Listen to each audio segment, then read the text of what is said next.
So my little tidbit of advice is to gain as much experience as possible across the widest spectrum as possible of businesses in different states for you to truly be effective. So I was a weird kid when I was 14. I knew I wanted to be a CEO, and I literally have purposefully over the course of the last 20 plus years done small company, startup, mid-sized company, huge company. I was at Microsoft, also in different stages. So I've been in fast growth, I've been in turnaround. And the reason I think that is so important as an executive is the way that you lead and manage a company at different stages absolutely has to change. And if you don't viscerally understand what a company goes through at different stages, it's very hard for you to give the right direction, find the right people, etc. So that's my advice is get very broad exposure to a wide spectrum of businesses because you're probably going to be managing them in some way, shape, or form at some point in time, either directly or through your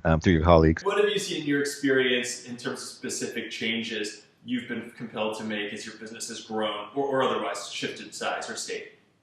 Yeah, so I'll give you one just near to the heart because I'm taking Evite through that journey now, where we're going from a 100-person company. We're accelerating our growth vector, our user vector. And so we're going to start moving literally from, even though Evite's such a well-established brand, we still run it very much like a startup. We have very little process here.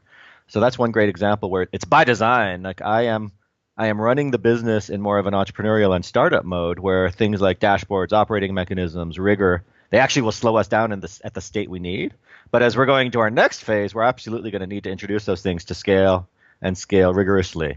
And so that's one where it literally is going to feel like two different companies. We're leaving a company that still very much was super agile and startup-y, and we're going to get to something that actually can feel like it scales with all of the rigor that you need for scale. What can someone latch on to, whether a book, a tool, an exercise, or something else, in order to get guidance on adapting to the changes in state?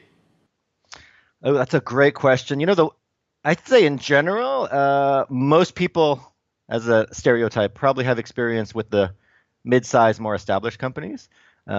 I find the big gap tends to be understanding the agility that is necessary in a startup. So one of my favorite books was The Startup Owner's Manual by Steve Blank.